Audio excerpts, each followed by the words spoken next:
প্রিয় নির্বাচন কমিশন, আমরা দেখতাম নির্বাচনের আগে জিএম কাদের যায় ভারতে, এরশাদ যেত ক্যান্টনমেন্টে গলফ খেলতে।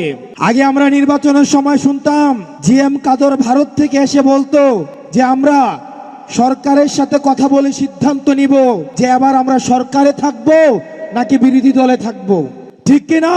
আমাদের কাছে খবর আছে এই নির্বাচন কমিশনের কারা কারা কিছুদিন আগে ক্যান্টনমেন্টে সিএমএইচ এ ভর্তি ছিলেন।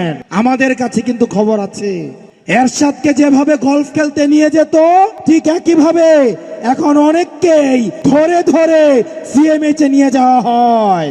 কোন জায়গা থেকে পরিচালিত হচ্ছে রাজনীতি যে কোথায় চলে?